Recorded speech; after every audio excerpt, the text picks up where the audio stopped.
Good morning. My name is Ray Nino, and as I always say, and will continue always to say, I'm glad to be here today. I actually am truly glad. It's been a while.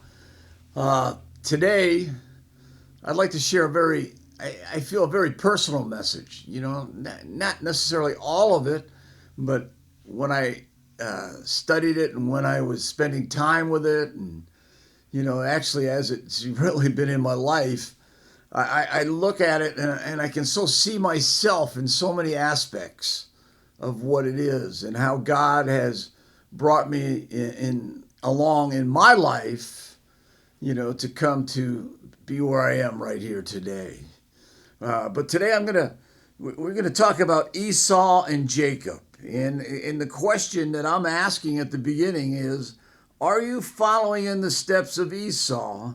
Or are you letting God change your life like Jacob? I can't say as much. It's very personal. But let me start. I'm going to read in Genesis 25:21. And it says, "And Isaac prayed much to the Lord for his wife because she was unable to bear children. And the Lord granted his prayer, and Rebekah, his wife, became pregnant. The two children struggled together within her, and she said, if it is so that the Lord has heard our prayer, why am I like this?" And she went on to inquire of God. That was the struggle. The struggle had already started. You're talking about two young men in there that would become, nations, and those nations were totally opposites where they went. In the end. And so that struggle, because that's really what we're going to discuss here, is the struggle, to come to that knowledge of God. One would follow God and one would be opposed to God. So as we read this story, you need to ask yourself, which one are you? Are you the one that's, going with God? Are you opposing God? So the Lord, I need to read the story of Esau and Jacob so because I'm going to refer a lot to it. Most of you may have heard the story or know the story or read the story in different types of formats, but I'm going to go ahead and finish, the story here. But in 24 it says, "When her days to be delivered were fulfilled, behold, there were twins in her womb. The first came out red all over, like a hairy garment, and they named him Esau. Afterwards, his brother came forth, and his hand grasped Esau's heel. So he was named Jacob, or supplanter. Isaac was 60 years old when she gave birth to them. When the boys grew up, Esau was a cunning and skilled hunter, a man of the outdoors, but Jacob was a plain and quiet man, dwelling in the tents. And Isaac loved and was partial to Esau because he ate Esau's game, but Rebekah loved Jacob. Jacob was boiling porridge or lentil stew one day when Esau came from the field and was faint and hungry." You got to begin to see, he's out there hunters and people in game, they're out there, they just spend their lives out there. They just spend them. It's food. What are they going to eat? No. The only thing they're thinking about is hunting. And Esau said to Jacob, "Beg of you, let me have some of that red lentil stew meat, for I am faint and famished." That is why his name was called Edom, red. Jacob answered, "Then sell me today your birthright, the rights of the firstborn." Esau said, "See here, I'm at the point of death. What good can this birthright do to me?" Jacob said, "Swear to me today that you're selling to me, your birthright." And he sold to Jacob that birthright. Then Jacob gave Esau bread and stew of the lentils, and he ate and drank and rose up and went his way. Thus Esau scorned his birthright as beneath his notice. It is so many of us when we, in our lives, God has set second place, third place, fourth place, whatever it is. We don't think about him. We think about the things that we want to do. We think about our idols in our lives. And by all means, hunting is a major idol in many people's lives. But so is business. So is sport. You can keep going down the list more and more and more and more. And you begin to see that they steal the relationship with God. They steal it to the point, as it says, thus Esau scorned his birthright. I mean, he had the birthright. I mean, Jacob goes on to become one of the main patriarchs of Israel. Here is Esau. What is he going to do? He ends up being, the founder of the Edomites, which were, wicked people. And so that's what you begin to see. You got to begin to see what in our lives is controlling us. What in our lives is having place. Because what I'm about to read, I'm going to read a verse in Hebrews that I feel says it and really, I want to get the good parts of it out and get you to see it. But in Hebrews 12, 14, 16, it says, continually pursue peace with everyone and the sanctification without which no one will ever see the Lord. See to it that no one falls short of God's grace, that no root of resentment springs up and causes trouble, and by it many become defiled. And see to it that no one is immoral or godless like Esau, who sold his own birthright for a single meal. I remember when I was young and someone would say, or you'd be around the church and, I was taken to church when I was young. I didn't necessarily appreciate what it was and all that. But the word sanctification would bounce around. And I always thought that was just some religious term. They would talk about this thing to be sanctified before God. And, I never saw, truthfully, I saw very few people. I don't know if I saw anybody that really walked in that place, that they allowed God to really do the work in them. So I always thought about sanctification as this religious thing, that it really wasn't real. It really wasn't part of what it was until now, But then he goes on, he says you're not going to see the Lord without sanctification. That's part of the requirement here. God wants us to purify ourselves. He wants us to come to that place where in turn, we're going to serve him rather than serving the hunting, the business, the sport, the on and on and on. He wants us to let our lives to be sanctified. Esau and Jacob are just so different.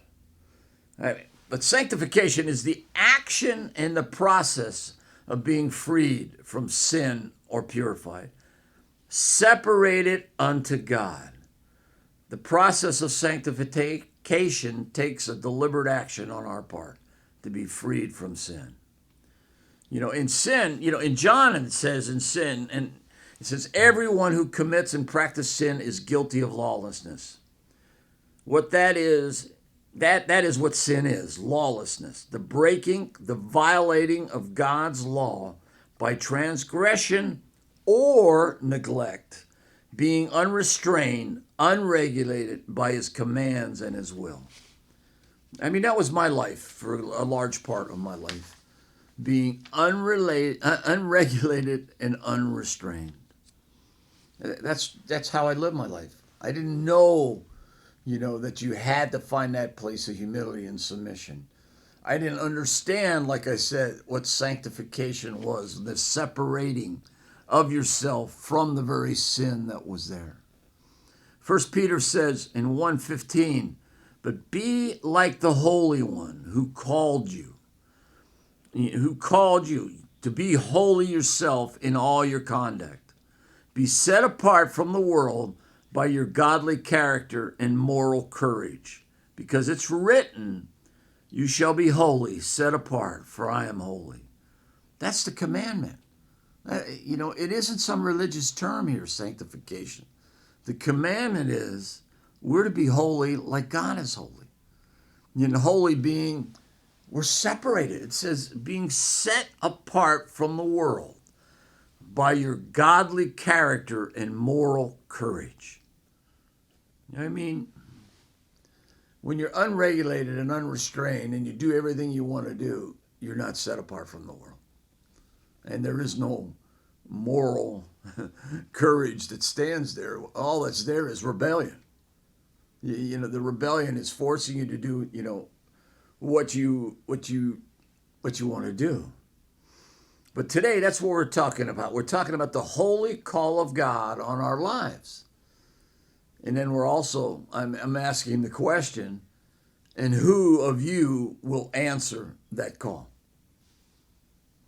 I mean, I'm 70 some years old now, and it's taken time to understand the necessity to really find that place of humility and submission, and to allow God to bring me through the sanctification process, where slowly I'm separating those things out of my life.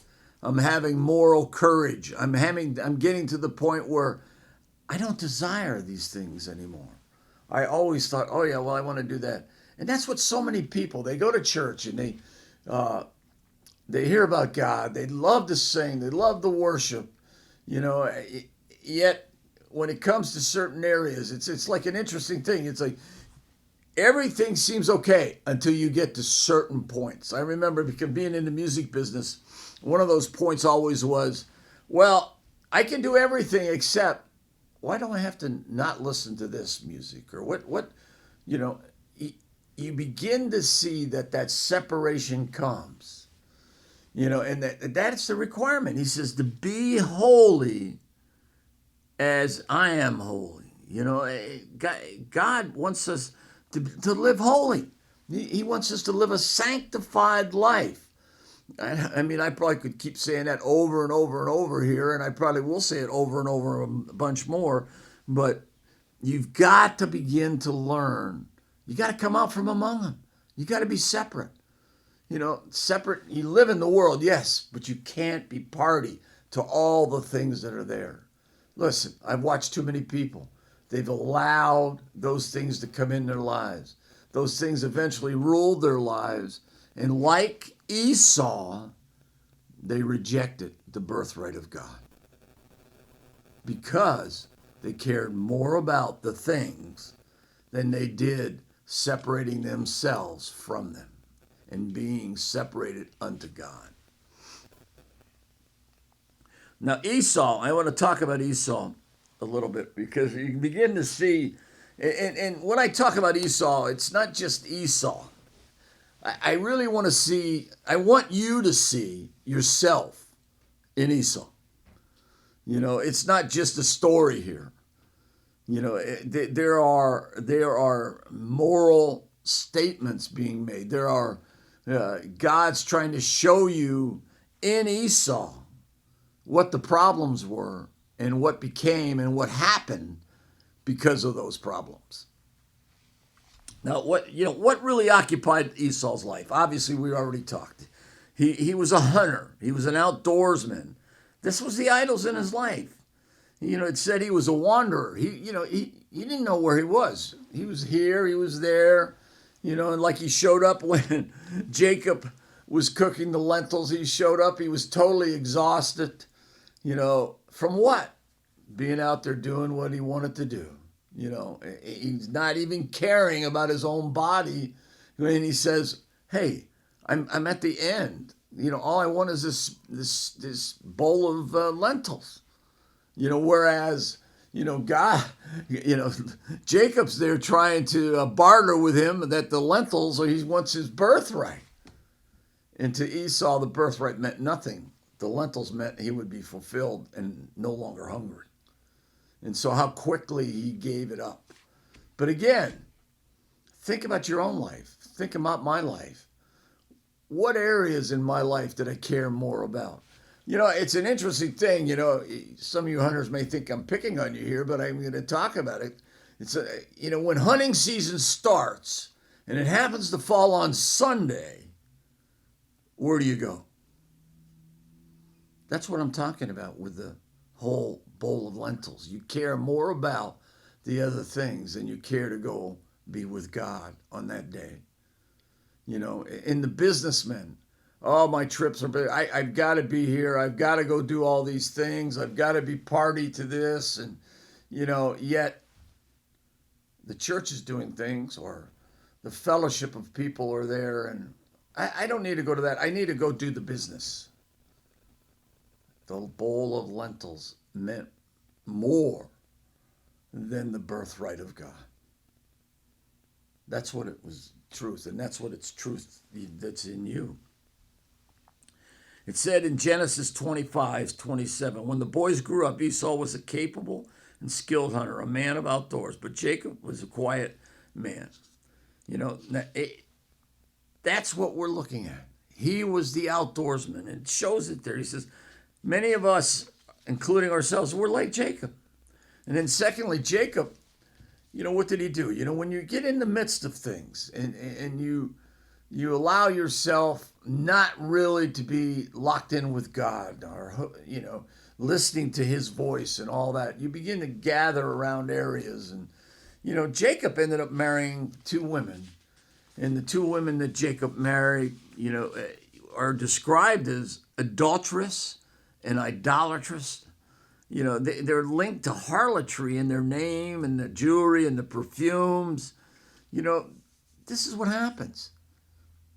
You go out, you go do things, you party to all these things, and the next thing, you're more than party, you're joining with them.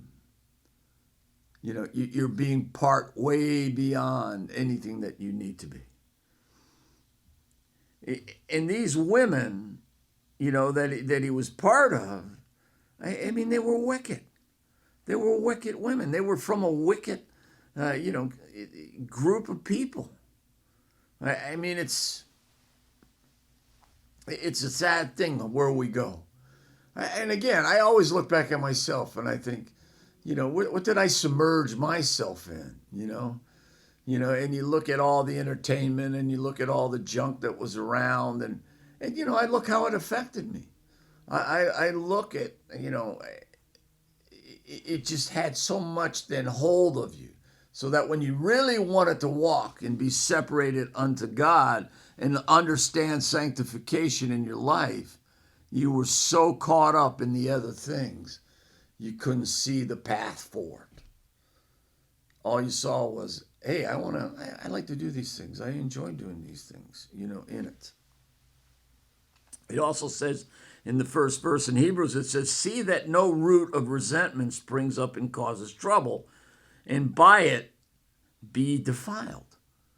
And that's what happened with Esau. And that's what happened with many of us. We begin to get upset at the different circumstances or people, and we think that, they're trying to help us, but, we take resentment. We become resentment, and it springs up and causes trouble. Well, it caused trouble for Esau. It caused trouble to the point that he rejected God, and he rejected basically his birthright. And because Esau defiled himself, because of the wives that he basically married. Now, Esau's disregard for his birthright is in Genesis, again, where I read. It says, Esau said, see here, I'm at the point of death. What good can this birthright do for me? And that's where many of you need to look at, where are you at this point in your life? Are you pulling toward God? Are you really allowing God to do the work in you? Are you really allowing him to begin to do that sanctification process? Are you letting the blood of Jesus cleanse you? Because that's what it takes. And that happens through submission. I want to tell you a story about a young man. Long before we came down here to the church, we were visiting the church, and there was a weekend that they were going to have a youth seminar. And one of the, if you remember, I was in the music business, and so I had several bands and groups and stuff that I worked with. Well, I had a lot of bands and groups, but there was one young man that really he really wanted to serve God to the point that one day he just showed up. He showed up at our house and a friend's house, and he was there, and he was we were trying to help him, and then we found out there was a youth seminar here at the church, and very much he wanted to come to the youth seminar. He wanted that time where he could see a change in his life. He really wanted to begin that separation. From that, what was in him. But he got a phone call. He got a phone call from a famous band. I mean, famous in the market they were in. And they were looking for a singer. He was a singer. But they needed him to come that weekend. The same weekend that he was supposed to go with us to the youth seminar. He chose to go and try out for the band. He never made it to the youth seminar. Did he give up his birthright? I don't know. I know this. He gave up a visitation that God wanted to have with him. And that whether God visited him again, I don't know. But I know he gave it up at that point in time.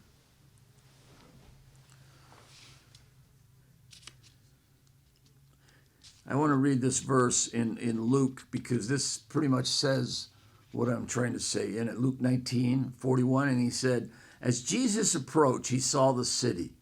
He wept audibly over it. I mean, God constantly is weeping over the people, us as people, because we're not doing what he wants. We're not following him. We're not allowing that work to be done. He was exclaiming, would that you had known personally, even at least in this day, the things that make for peace, for freedom, from all the distresses that are experienced as a result of sin, upon which your peace, your security, your safety, your prosperity, and happiness depends. But now they are hidden from your eyes. He's talking to the people like this band member. He says, for a time is coming when your enemies will throw up a bank with pointed stakes upon you and surround you and shut you in on every side. And they will dash you to the ground and your children with you, and they will not leave you one stone upon another. Here it is. Because you did not come progressively to recognize and know and understand from observation and experience the time of your visitation.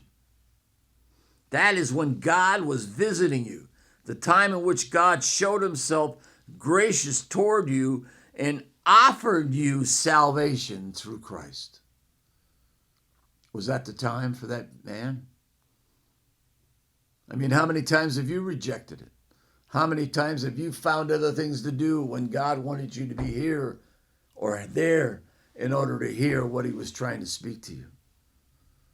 I mean, it's a very scary thing. Hebrews 12:17 says, because now I'm talking about Esau, but I'm also talking, hopefully to you. He says, for you understand that later on, when Esau wanted to regain the title to his inheritance and his blessing, he was rejected.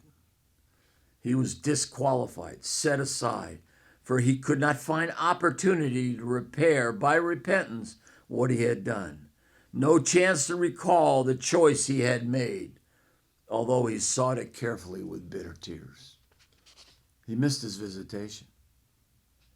He wasn't there when God was ready to do what he wanted to do. Esau rejected that visitation. This young band member rejected the visitation that God had for him. You got to begin to see the importance of this, what God is trying to do. You've got to be available and ready to answer his call. Jacob now, on the other hand, And this is the part when I said this is very personal. I so relate to Jacob.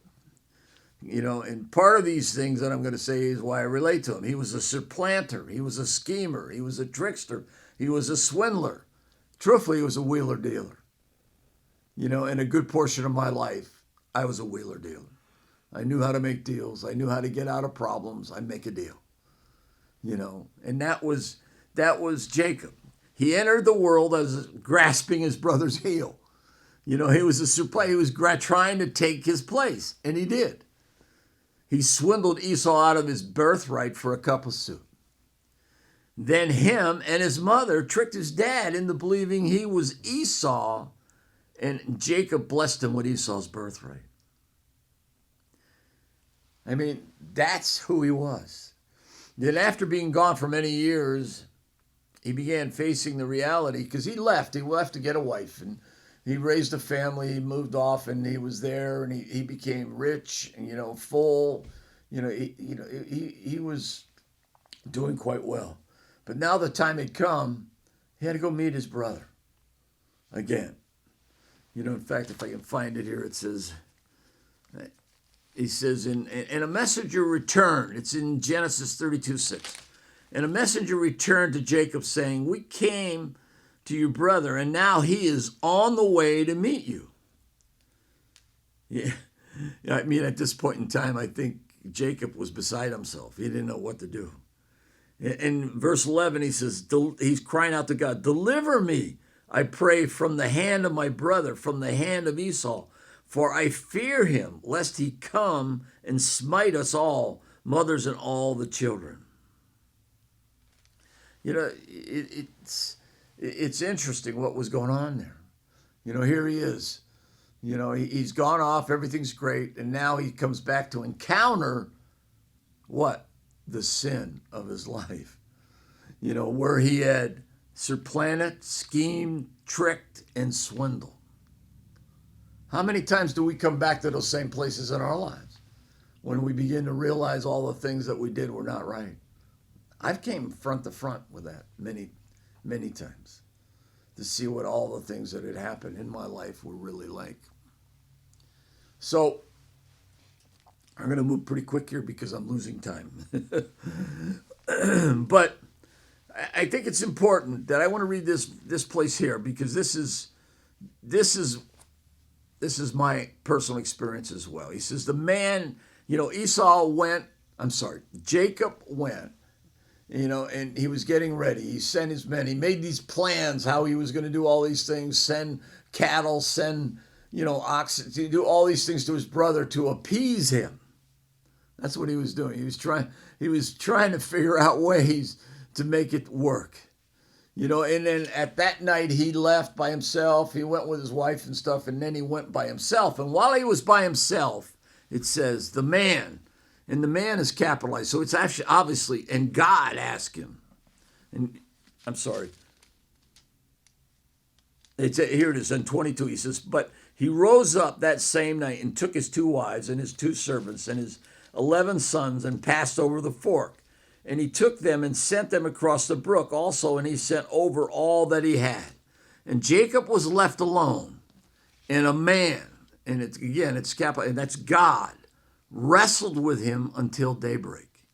And when the man saw that he did not prevail against Jacob, he touched the hollow of his thigh, and Jacob's thigh was put out of joint as he wrestled with him.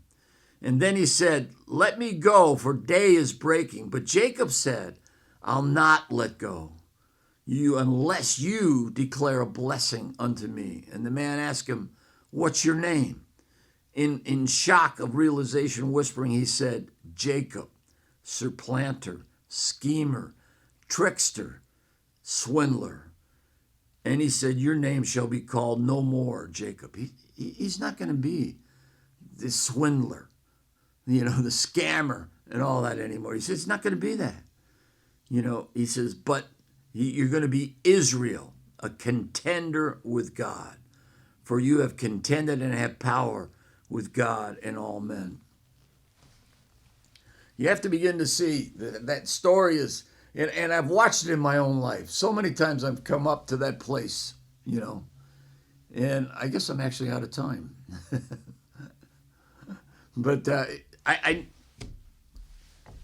you need to know that God's there for you. Allow him to be there. You may have to wrestle, get that flesh and that desires out of your life, but let him be real in your life today. You can come see us anytime, 8:30, Monday, Wednesdays, and Fridays, or visit our website, wordoffaithfellowship.org. Thank you.